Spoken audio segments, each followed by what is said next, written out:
अस्सलातु वस्सलामु अलैका रसूल अल्लाह अस्सलातु वस्सलामु अलैका रहमतुल लिल आलमीन।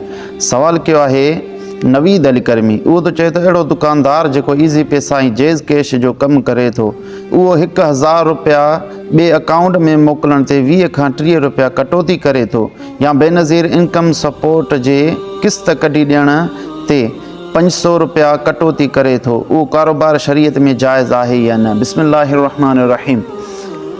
हा, ईज़ी पैसा या जाज़ कैश जेको दुकानदार इस्तेमालु करे थो ऐं पैसा हिक ॿिए ॾांहुं मुंतक़िल करण ते 20 रुपया या 30 रुपया जेके कटे थो, पोइ इन जा 2 तरीक़ा आहिनि। पहिरियों तरीक़ो इहो आहे त उहो जेको दुकानदार आहे कंपनी सां मुआइदो कंदो आहे, कंपनी उनखे मख़सूस हिकिड़ी सिम ॾींदी आहे ऐं गॾोगॾु इहो शर्त बणंदी आहे त असां तोखे पैसा ॾींदासीं ट्रांज़ेक्शन ते ऐं तूं कंहिंखां पैसा न वठिजांइ। इहो उन सां मुआइदो थींदो आहे।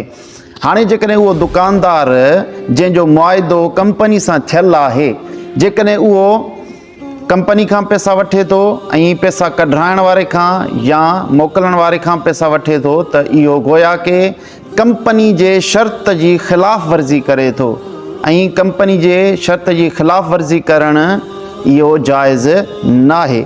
छाजे करे जो ही अजीर आहे ऐं कंपनी हिन जी मुस्तअजिर आहे ऐं मुस्तअजिर जी ख़िलाफ़ वर्ज़ी करणु जाइज़ न आहे। अल्लाह रब्बुल इज़्ज़त क़ुरान मजीद अंदरि इरशाद फरमायो आहे वाउफू बिल अहद इन्नल अहद कान मसऊला, ऐं जेको वाइदो कयो था उनखे पूरो कयो। छाजे करे जो वाइदनि जे बाबति अव्हां खां क़यामत ॾियारे सवाल कयो वेंदो। जेकॾहिं ही शख़्स कंपनी जे शर्त जी ख़िलाफ़ वर्ज़ी करे ऐं माण्हुनि खां पैसा वठे थो, त इन कम ते इन पैसा वठण ते क़यामत जे ॾियारे सवाल कयो वेंदो, पुछा कयो वेंदो।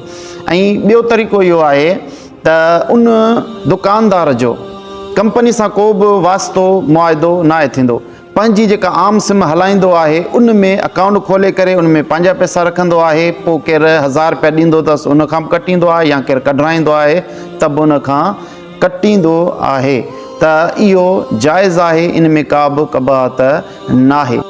बेनज़ीर इनकम सपोर्ट प्रोग्राम जो बि हुकुम साॻियो ई आहे। जेकॾहिं उन जो कंपनी सां मुआइदो थियलु आहे त पोइ हिन खे पैसा वठणु जाइज़ न आहिनि, पर जेकॾहिं उहो कंपनी सां जो को बि मुआइदो थियलु न आहे, हाणे पैसा वठे थो, त पोइ जाइज़ आहे। वल्लाहु आलम बिस्सवाब।